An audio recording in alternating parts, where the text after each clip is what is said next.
नमस्कार दोस्तों, कैसे हैं आप लोग। स्वागत है आपका इस YouTube चैनल पर। दोस्तों हम लोग पढ़ रहे थे भारत के पर्वत। तो भारत के पर्वत में ये दूसरा पार्ट है। कल हम लोगों ने हिमालय को पूरा कंप्लीट कर लिया था। आज हम लोग जो पढ़ेंगे मध्य भारत के पर्वत और दक्षिण भारत के पर्वत पढ़ लेंगे।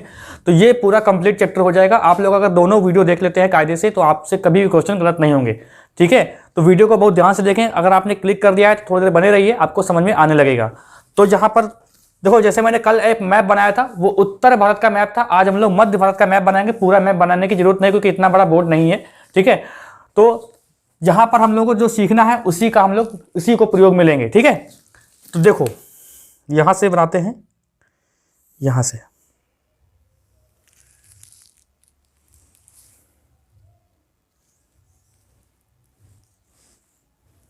ठीक है,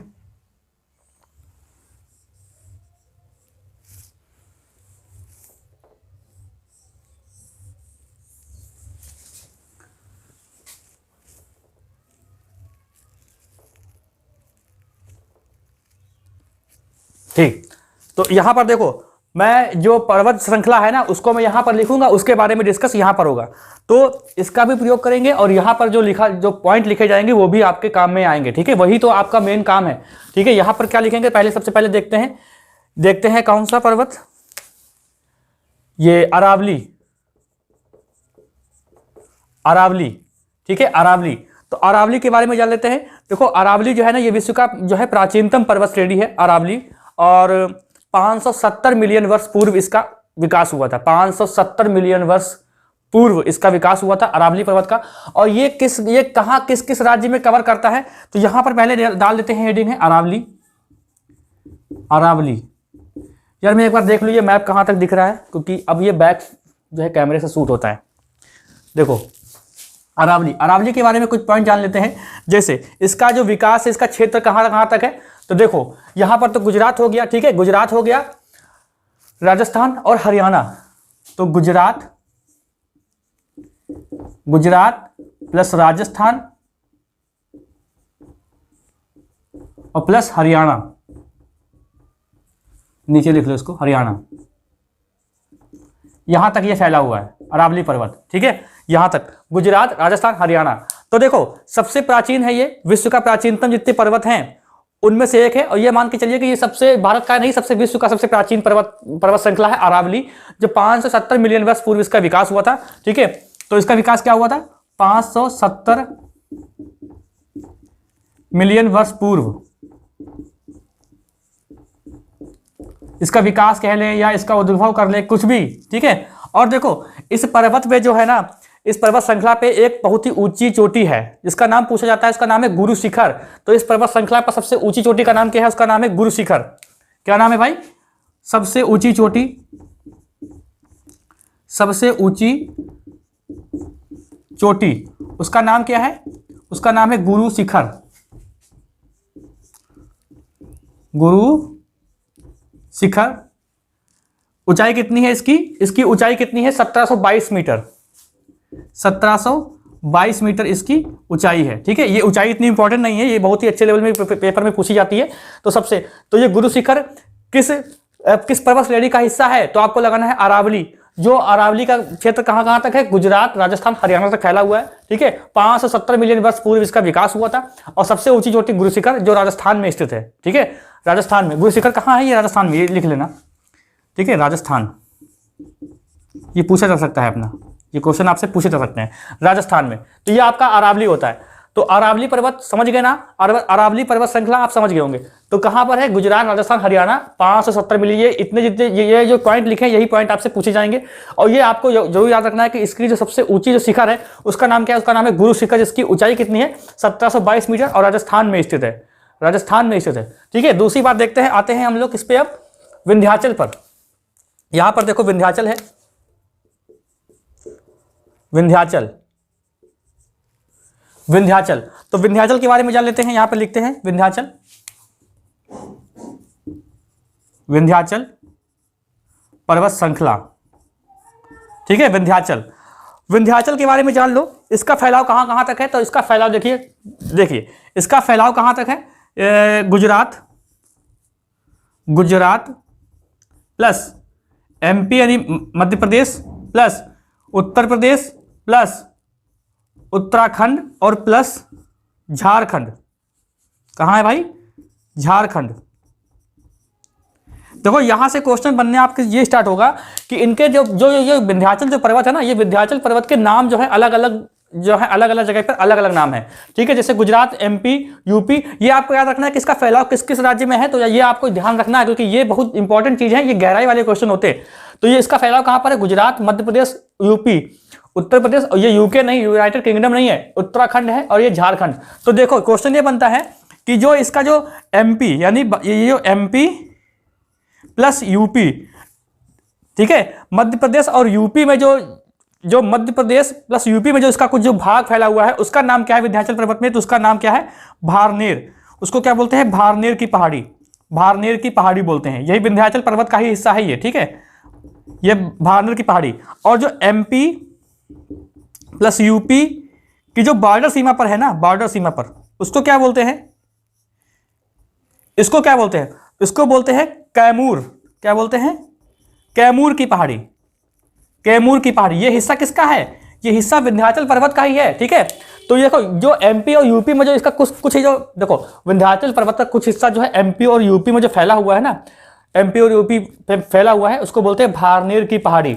और जो मध्य प्रदेश और उत्तर प्रदेश में जो बॉर्डर है ना, बॉर्डर पर जो कुछ हिस्सा फैला हुआ है, इसको बोलते हैं कैमूर की पहाड़ी। तो ये क्वेश्चन आपसे गहराई वाले क्वेश्चन है, डीप क्वेश्चन है जो आपसे बनेंगे। ठीक है, दूसरी बात देखो झारखंड में जो है ना,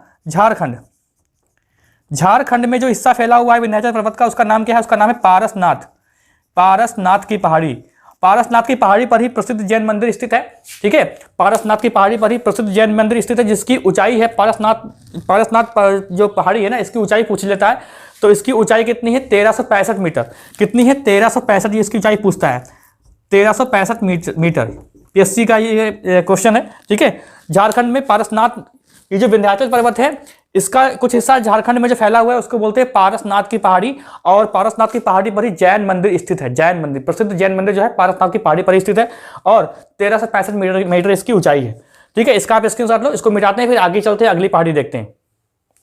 ठीक है, रफ करते हैं इसको। कोई क्वेश्चन अगर आपका डाउट हो किसी चीज पे तो आप क्वेश्चन कर सकते हैं। ठीक है, क्वेश्चन करने के लिए कमेंट बॉक्स खुला हुआ है, आप लोग कमेंट बॉक्स में अपना क्वेश्चन पूछ सकते हैं। कोई भी सुझाव अगर हो तो दे सकते हैं। बाकी आप क्वालिटी अगर चाहते हैं तो क्वालिटी आप यहां से बढ़ा लीजिए। आपका 3 डॉट दिख रहा होगा आपकी स्क्रीन पर, वहां से आप क्वालिटी को बढ़ा लीजिए। बहुत ही हाई क्वालिटी में वीडियो को अपलोड किया गया है। ठीक है, देखो यहां पर अब देखो नीचे आते हैं, ये आती है सतपुड़ा। ये क्या आती है? सतपुड़ा, यहीं पर है सतपुड़ा। देखिए असली मैप में आपको इधर उधर देखने को मिल सकता है, लेकिन आपको ये जो है ये एक सब्जेक्ट ये जो लिखा हुआ है आपकी आंखों में बस जाएगा कि हाँ यार ये चीज़ पढ़ी थी मैंने। तो जब कभी क्वेश्चन आएगा ना तो आप तुक्का मार सकते हैं। तुक्का आप तब मार सकते हैं, तुक्का उसको कहा जाता है जब आपको कुछ पता हो। बाकी उसको तुक्का नहीं बोलते जब आपको कुछ पता ही नहीं है, उसको तुक्का नहीं बोलते। तुक्का तो उसमें असली तुक्का का मतलब ये होता है कि आपको कुछ तो उसके बारे में पता था, कुछ उसके बारे में आपने कभी ना कभी भविष्य में पढ़ा, मतलब भूतकाल में कभी ना कभी पढ़ा होगा, तो उसको तुक्का बोलते हैं। ऐसा नहीं है कि आप एक ऑप्शन पकड़ के चलते चले आ रहे हैं तो वो तुक्का नहीं माना जाता। तुक्का मतलब क्या होता है कि आपको कभी ना कभी कुछ ना कुछ आपने पढ़ा होगा। तो आप इस पे अगर नजर गड़ाए रखेंगे तो यहाँ पर देखेंगे अरावली, यहाँ पे विंध्याचल, यहाँ पर सतपुड़ा। अब सतपुड़ा के बारे में जान लेते हैं, कुछ चीजें कहाँ पर हैं। सतपुड़ा देखो, सतपुड़ा जो है ना, ये जो दक्कन का पठार है उसका ही भाग है। इसको ये जो 3 भागों में बटा हुआ है। ठीक है, 3 भागों में बटा हुआ है सतपुड़ा। सतपुड़ा जो पर्वत श्रेणी है, ठीक है, ये 3 भागों में बटी हुई है, 3 भागों में बटी है। ठीक है, देखो अब ये कहां पर है तो इसका क्षेत्र जान लो। मध्य प्रदेश है और झारखंड में स्पेशली। ठीक है, तो देखो सतपुड़ा का जो पश्चिमी क्षेत्र है ना, पश्चिमी क्षेत्र सतपुड़ा पहाड़ी का जो पश्चिमी क्षेत्र है, ये इसका नाम क्या, इसका नाम क्या है? राजपीपला। राजपीपला नाम है इसका, राजपीपला। और यही अगर इसका जो भाग आता है मध्य प्रदेश में, एमपी में, तो एमपी में इसको क्या बोलते हैं? एमपी में बोलते हैं इसको है महादेव की पहाड़ी। महादेव की पहाड़ी बोलते हैं इसको। ठीक है, और यही छत्तीसगढ़, मैंने क्या बताया था अभी, झारखंड बोल दिया था क्या? नहीं, तो ये कहाँ है? मध्य प्रदेश और छत्तीसगढ़ में। ठीक है, छत्तीसगढ़ में इसके हिस्से को क्या कहते हैं? मैकाल पर्वत, मैकाल की पहाड़ी ऐसे बोलते हैं। ठीक है, मैकाल। तो ये आपको याद रखना है। और सतपुड़ा, यहां पर एक चीज देखो, यहां पर कुछ नदी बहती है। सतपुड़ा देखो, ये और ये, तो ये जो नदी आती है ना, ये कौन सी है? ये नर्मदा नदी है। ये क्या है? नर्मदा नदी। ये नर्मदा नदी है। इसके सतपुड़ा जो पहाड़ी है ना, इसके उत्तर में बहती है नर्मदा नदी और दक्षिण में बहती है ताप्ती नदी। ताप्ती नदी, ठीक है। तो देखो यहां पर ये बात, यहां पर आप समझ लीजिएगा, यहां पर मैं लिखने वाला नहीं हूं। तो छत्तीसगढ़ में क्या है? मैकाल, मैकाल पर्वत छत्तीसगढ़ में है। क्या? मैकाल पर्वत। एक पॉइंट और रह रहा है, क्या है यार? हाँ, ये जो सतपुड़ा पहाड़ी है, इसका सर्वोच्च शिखर क्या है? देखो, सर्वोच्च शिखर की बात करते हैं यहां पर। सर्वोच्च शिखर की बात अगर करें तो उसका नाम क्या है? उसका नाम है धूपगढ़। धूपगढ़, जो लगभग महादेव पहाड़ी का ही हिस्सा है। धूपगढ़, इसकी ऊंचाई की अगर बात करते हैं तो 1350 मीटर। 1350 मीटर इसकी ऊंचाई है, ठीक है। तो ये बात आपको इतनी सतपुड़ा के बारे में याद रखनी है। क्या नाम है? 3 भागों में बटा है। ये जो दक्कन का जो पठार है ना, उसका ही भाग होता है। और पश्चिमी क्षेत्र में इसको बोलते हैं राजपीपला, एमपी में बोलते हैं महादेव की पहाड़ी। इसके कुछ हिस्सा जो एमपी में फैला हुआ है उसको बोलते हैं महादेव की पहाड़ी, और कुछ हिस्सा इसका छत्तीसगढ़ में है उसको बोलते हैं मैकाल। ये सतपुड़ा पहाड़ी का ही हिस्सा है, ठीक है। और इसका सर्वोच्च शिखर क्या है? धूपगढ़। क्या है? धूपगढ़। 1350 मीटर इसकी लंबाई है, ऊंचाई है, सॉरी ऊंचाई है। और ये जो है ना धूपगढ़, ये महादेव पहाड़ी का ही हिस्सा है, ठीक है। तो इसको आप समझ गए होंगे। नीचे चलते हैं, एक और देखते हैं। अब आती है बात किसकी? अजंता। अजंता, यहां पर देखो, अजंता। अजंता जो मुख्य रूप से कहाँ है? अजंता जो मुख्य रूप से है, ये महाराष्ट्र का ही है, ठीक है। महाराष्ट्र का हिस्सा है अजंता। और अजंता में क्या है? गुफाएं। गुफाएं जो हैं वो प्रसिद्ध है किसके लिए? गुप्तकालीन जो चित्रकला है उसके लिए बहुत ही प्रसिद्ध है अजंता, ठीक है। तो इसके बारे में थोड़ी बातें जान लो। इसको रफ करता हूं मैं। सतपुड़ा आप समझ गए होंगे। अजंता, अजंता क्या है? अजंता भाई सुनो, मुख्य रूप इसका फैलाव कहाँ है? महाराष्ट्र में है। महाराष्ट्र में है। और देखो, जो गुप्तकालीन, अरे लिख समझ लो, गुप्तकालीन जो चित्रकला है ना, अजंता की गुफाएं हैं, याद आपको आया कि नहीं आया? तो वो किसके लिए? वो गुप्तकालीन चित्रकला के लिए प्रसिद्ध है। और यहां पर देखो चीजें और भी हैं, जैसे कि यहां पर ये महाराष्ट्र हो गया, तो यहां पर एक पहाड़ी, 2 पहाड़ी आपको और याद रखनी है। जैसे सतमाला, सतमाला पहाड़ी की बात अगर करते हैं तो यहां पर है सतमाला। और नीचे इसके और आ जाओ तो क्या हो जाएगी? हरिश्चंद्र। हरिश्चंद्र, ये दिख रहा है यार? देखूं मैं एक बार, ठीक है। सतमाला, हरिश्चंद्र, हालांकि ये इतना इंपॉर्टेंट नहीं, लेकिन हाँ, ये जब महाराष्ट्र की बात आई है तो मैंने बता भी दिया। तो अजंता के बारे में इतनी बातें आपको याद रखनी है। अब बात आती है बालाघाट। किसकी बात आती है? बालाघाट की। तो बालाघाट, बालाघाट का जो क्षेत्र है ना, यहां पे लिख लो बालाघाट। बालाघाट, बालाघाट जो पहाड़ी का जो श्रृंखला है, ये कहां तक है? ये महाराष्ट्र और कर्नाटक के बीच में फैला हुआ है। ये देखो क्वेश्चन बनते हैं कि कहां से कहां तक फैला हुआ है, ठीक है। तो देखो, महाराष्ट्र प्लस कर्नाटक। इसके बाद ये ध्यान रखो कि जो गोदावरी नदी है, गोदावरी नदी और भीमा नदी का जो जल है ना, उसके बंटवारे का, इसके जो है उसमें विभाजन का काम करता है ये बालाघाट, ठीक है। तो लिख लो गोदावरी प्लस भीमा नदी के जल के बंटवारे का, जल के विभाजन का काम करता है। जल के विभाजन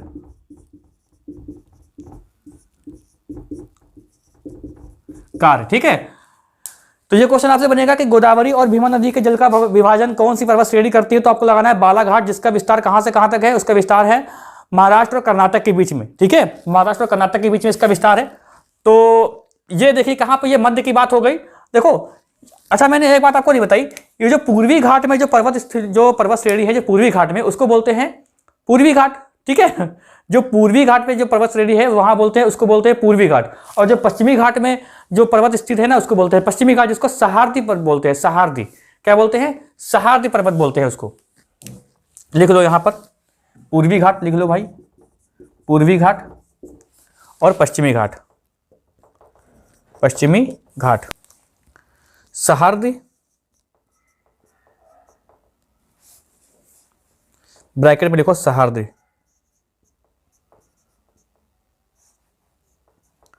पर्वत। ये मार्कर अभी नया ना, तो बहुत ही पतला है, तो चलाते नहीं बनता है। तो पूर्वी घाट ये हो गया, पश्चिमी घाट वो हो गया, ठीक है। अब यहाँ पर देखो पूर्वी घाट में, जहाँ पर देखो यहाँ पर क्या है, आंध्र प्रदेश है ना, यहाँ पर आंध्र प्रदेश है यहाँ पर, ठीक है। तो यहाँ पर एक पर्वत है जिसका नाम है नल्ला मलाई। और देखो यहाँ पर एक कृष्णा नदी आती है, कृष्णा नदी, ये कृष्णा नदी बह रही है। ये क्या है, कृष्णा नदी। तो कृष्णा नदी के जो है दक्षिण में स्थित है नल्ला मलाई, जो आंध्र प्रदेश में फैला हुआ है। तो यहां पर लिख लो भाई, नल्ला मलाई लिख लो, नल्ला मलाई, नल्ला खा गया मलाई, नल्ला मलाई। तो देखो क्या है, ये आंध्र प्रदेश में फैला हुआ है, आंध्र प्रदेश में है, जो उत्तर से दक्षिण की ओर है, जिसका फैलाव कहां है, उत्तर से दक्षिण की ओर। देखो ये पर्वत कैसा है, ये ऐसे आता है पर्वत, ठीक है। कृष्णा नदी बह रही है, इसके दक्षिण में स्थित है ये। अब क्वेश्चन आपसे बन जाएगा कि दक्षिण में, कृष्णा नदी के दक्षिण में कौन सी पर्वत श्रृंखला है, तो आपको लगाना है नल्ला मलाई, जो आंध्र प्रदेश में है। तो ऐसे आएगा, ये ऐसा है और ये ऐसे आएगा, ठीक है। तो ये आंध्र प्रदेश तक ही है, लगभग आंध्र प्रदेश तक ही है, इसकी सीमा है। फिर देखो आते हैं हम लोग किस पे, नल्ला मलाई होगा, इसके बाद जावदी, इसके बाद कौन सा है, जावदी, ये तमिलनाडु आ जाता है, ठीक है, तमिलनाडु आ जाता है ये यहाँ पर, जावदी पहाड़ी, ठीक है। तो ये तमिलनाडु में है, जावदी पहाड़ी कहाँ है, तमिलनाडु में है। अब इसके बाद हम लोग यहाँ पर आते हैं, यहाँ पर देखो, अब यहाँ पर देखो आते हैं हम लोग किस पे, नीलगिरी पहाड़ी पर। किस पे, नीलगिरी पहाड़ी पर। तो नीलगिरी जो पहाड़ी है ना, ऐसे है, पूरी मिली हुई है, ठीक है। देखो ये नीलगिरी पहाड़ी है, ऐसे लिखो, नीलगिरी। तो नीलगिरी के बारे में कुछ बातें जानते हैं, पहले इसको रफ करते हैं। यहां पर नीलगिरी पहाड़ी, जिस पर टोडा जनजाति रहती है, टोडा, नीलगिरी पहाड़ी, नीलगिरी पहाड़ी। देखो जो मैंने पूर्वी घाट और पश्चिमी घाट बताया है, मैंने पूर्वी घाट और पश्चिमी घाट के मिलान पर यह स्थित है नीलगिरी पहाड़ी, ठीक है। तो पूर्वी घाट लिख दो यहां पर, पूर्वी घाट प्लस पश्चिमी घाट, पूर्वी घाट प्लस पश्चिमी घाट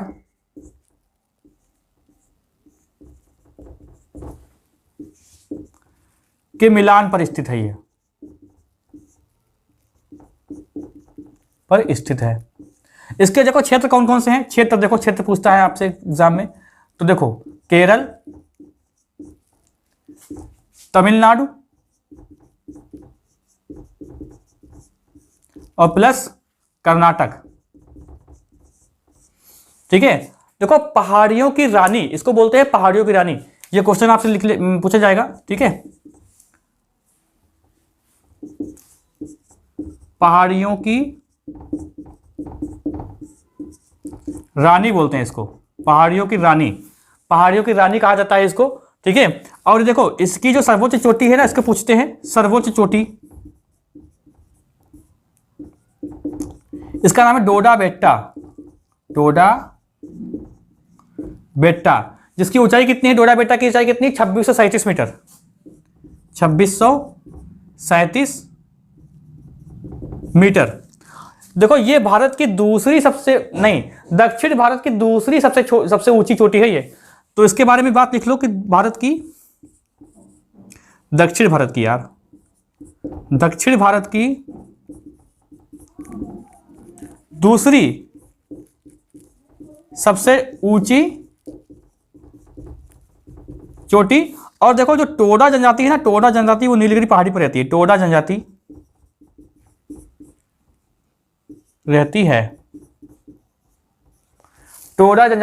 रहती है, ठीक है। तो नीलगिरी पहाड़ी के बारे में आप लोगों को इतना पता होना चाहिए कि पूर्वी घाट और पश्चिमी घाट के मिलान बिंदु पर स्थित है ये नीलगिरी पहाड़ियां, केरल, तमिलनाडु, कर्नाटक में है। पहाड़ियों की रानी बोलते हैं नीलगिरी पहाड़ी को। और सर्वोच्च ऊंची, जो सबसे ऊंची चोटी है नीलगिरी पहाड़ी की, वो है डोडा बेट्टा, जिसकी ऊंचाई है 2637 मीटर। ये दक्षिण भारत की सबसे ऊंची दूसरे नंबर की चोटी है। और टोडा जनजाति यहां पर रहती है, ठीक है, टोडा जनजाति। तो ये नीलगिरी पहाड़ी आपका कंप्लीट होता है। अब आते हैं अन्नामलाई। अब देखो जो अन्नामलाई है ना, इसको थोड़ा ऊपर करते हैं यहां से, ये ठीक है। और ये है अन्नामलाई, ये क्या है, अन्नामलाई, अन्नामलाई और नल्ला मलाई में कंफ्यूज नहीं होना, नल्ला मलाई यहाँ पर है, अन्नामलाई यहाँ पर है। अन्नामलाई का क्षेत्र कहाँ पर है? तमिलनाडु और केरल के बीच में है। केरल कहाँ पर है? यहाँ पर है, ठीक है, यहाँ पर केरल है लगभग, और ये तमिलनाडु आता है, यहाँ पर ऐसे कर्नाटक आता है, ठीक है, ऐसे। अब इसका मतलब यहाँ नहीं, यहाँ पर भी तमिलनाडु का एरिया आता है, ठीक है। इसको रफ करता हूँ मैं। तो क्या है ये, कौन सी पहाड़ी ये बताने जा रहा हूं मैं? अन्नामलाई। तो अन्नामलाई भी इंपॉर्टेंट है, अन्नामलाई। देखो अन्नामलाई जो है ना, इसका क्षेत्र कहां से कहां तक है? तो केरल प्लस तमिलनाडु, केरल प्लस तमिलनाडु है, केरल प्लस तमिलनाडु में इसका विस्तार है। दक्षिण भारत की सबसे ऊंची जो चोटी है ना, वो अन्नामलाई पर ही स्थित है। तो दक्षिण भारत की सबसे ऊंची चोटी, सबसे ऊंची चोटी या शिखर क्या बोलते हैं उसको? अनामुदी, अनामुदी या अनाईमुदी भी बोलते हैं, जिसकी ऊंचाई कितनी है? 2695 मीटर है, ठीक है। तो ये दक्षिण भारत की सबसे ऊंची है, दक्षिण भारत की सबसे ऊंची चोटी का नाम क्या है? अनामुदी। अब आपके पास जब ये सवाल आता है कि दक्षिण भारत की सबसे ऊंची चोटी कौन सी है, तो डोडा बेट्टा अक्सर होता है, अनामुदी होता ही नहीं है। तो क्या होता है कि लोगों को प्रैक्टिस करते करते आदत पड़ गई है कि डोडा बेट्टा ही दक्षिण भारत की सबसे ऊंची चोटी है, लेकिन ऐसा है नहीं। एक्चुअल में क्या है कि आप लंबाई देख सकते हैं कि जो डोडा बेट्टा है इसकी 2637 है, डोडा बेट्टा की जो ऊंचाई है उस 2637 है, और 2695 है वो अनामुदी या अनाईमुदी की है, ठीक है, अनामुदी या अनाईमुदी की है। कभी कभी अनामुदी अनाईमुदी भी होता है, अनाईमुदी भी लिखा आपको मिल जाएगा। तो ये आपको ध्यान रखना है, ठीक है। अगर अनाईमुदी और डोडा बेट्टा में कोई भी अगर दोनों ऑप्शन दें तो आपको अच्छे से पता है, हो गया है अब कि आपको कौन सा टिक करना है सबसे ऊंचे में, ठीक है। सबसे ऊंचे में क्या है? अनामुदी।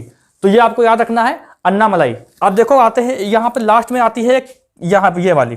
तो ये जो पर्वत है इसको बोलते हैं कार्डमम। इसको क्या बोलते हैं? कार्डमम, कार्डमम, कार्डमम की पहाड़ी। तो यहां पर देखो क्या लिखेंगे? कार्डमम, कार्डमम की पहाड़ी, कार्डमम की पहाड़ी। देखो ये भी किसमें है? केरल और तमिलनाडु का है, केरल प्लस तमिलनाडु का क्षेत्र है इसमें, केरल प्लस तमिलनाडु का क्षेत्र है इसमें, ठीक है। इसमें क्या है ना, इसमें इलायची की खेती बहुत होती है, इलायची की खेती बहुत होती है, मतलब इलायची की खेती के लिए प्रसिद्ध है ये। तो इलायची की खेती के लिए, इलायची की खेती प्रसिद्ध है, इसीलिए इसको बोलते हैं इलायची पर्वत, इलायची पर्वत, ठीक है। इलायची पहाड़ी बोलते हैं, इलायची पहाड़ी, इलायची पहाड़ी इसको कहा जाता है। एक बात और है, ये भारत की सबसे अंतिम पर्वत श्रृंखला है, भारत की सबसे अंतिम। तो भारत की सबसे अंतिम पर्वत श्रृंखला है ये, कौन सी? कार्डमम। कार्डमम की जो पहाड़ी है ना, वो केरल तमिलनाडु के बीच में क्षेत्र फैला हुआ है, इलायची की खेती प्रसिद्ध है इसके लिए, इसलिए इसको इलायची पहाड़ी के नाम से भी जानते हैं। और भारत की सबसे अंतिम पर्वत श्रृंखला है ये, भारत की सबसे अंतिम पर्वत श्रृंखला है। देखो एक क्वेश्चन नोट करके लिख लो यहां पर। देखो पूर्वी घाट जो है ना, पूर्वी घाट, तो पूर्वी घाट की सबसे ऊंची चोटी का नाम क्या है? महेंद्रगिरी। पूर्वी घाट की सबसे ऊंची चोटी महेंद्रगिरी, महेंद्रगिरी। और पश्चिमी घाट की अनामुदी। ये बात आपको लिखनी है, ठीक है। इसका आप स्क्रीनशॉट लो, इसको रफ करते हैं। देखो और भी महत्वपूर्ण पहाड़ियां हैं, तीन हैं, उसको भी देख लो फटाफट। तो कुछ इंपॉर्टेंट बातें और जान लेते हैं बस। देखो कहां पे लिखूं मैं? देखो यहां पर एक पहाड़ी जिसका नाम है मांडव, गुजरात में है ये, मांडव ऐसे लिख लो, मांडव ब्रैकेट में, मांडव। ये गुजरात के कठियावाड़ में स्थित है, ठीक है, गुजरात के कठियावाड़ में स्थित है। एक कहता है एक कौन सी है? शिवराय, शिवराय यहां पर है, ठीक है, यहीं पर देखो शिवराय है एक पहाड़ी, इसका ये पूछता है कि कहाँ पर है, तो शिवराय जो है ना ये है तमिलनाडु में, 50 किलोमीटर की रेंज में फैला हुआ है। एक यहाँ पर जो सबसे अच्छा हिमालय पर्वत की सबसे पूर्वी चोटी कौन सी है, उसका नाम क्या है, उसका नाम क्या है यार, उसका नाम क्या है, नामचा बरवा, नामचा बरवा। तो नामचा बरवा यहाँ पर लिख लो, नामचा बरवा, ठीक है, ये सबसे पूर्वी चोटी पर है, ये अरुणाचल प्रदेश और तिब्बत के सीमा पर स्थित है नामचा बरवा। तो हिमालय की सबसे पूर्वी चोटी या पूर्वी पर्वत जो है नामचा बरवा है। और यहाँ पर जो 3 मैंने बताए ये कौन कौन से, मांडवा की पहाड़ी, तो ये कहाँ पे है, गुजरात में है, गुजरात के कठियावाड़ में है, ठीक है। और ये शिवराय, ये कहाँ है, तमिलनाडु में 50 किलोमीटर की रेंज में फैला हुआ है। एक चीज़ और देखो, जो आपका अंडमान निकोबार है ना, अंडमान निकोबार की सर्वोच्च चोटी, इसका नाम पूछ लेता है आपसे, सर्वोच्च चोटी या पहाड़ी, उसका नाम क्या है, इसका नाम है सैंडल पीक, सैंडल पीक नाम है, ठीक है। और यही लक्षद्वीप की जो पूछ ले, लक्षद्वीप की पूछे तो इसका नाम है नारचो, नारचो, ठीक है, क्या नाम है, नारचो। तो ये याद रहेगा आपको। तो ये आपका जो चैप्टर है ना, ये भारत के पर्वत, ये पूरी तरीके से समाप्त होता है। अब आप बताइए कि आपसे कोई क्वेश्चन छूटेगा क्या, अगर आप लोग इसको पूरा देख लेते हैं, आप प्रैक्टिस उठा के देखिए तो सारे के सारे क्वेश्चन आपको यहाँ से मिल जाएंगे और अलग पढ़ने की जरूरत नहीं है। तो ऐसा है ना कि टॉपिक वाइज कोई भी वीडियो नहीं आएंगे, लेकिन हाँ स्पेशल क्लासेस के तौर पे कोई ना कोई टॉपिक होगा, चाहे वो ज्योग्राफी का हो, चाहे वो हिस्ट्री का हो, चाहे वो पॉलिटी का हो, चाहे वो इकोनॉमिक्स का हो, चाहे वो साइंस का हो, सारे आएंगे, ठीक है, चाहे वो करंट अफेयर के क्यों ना हो।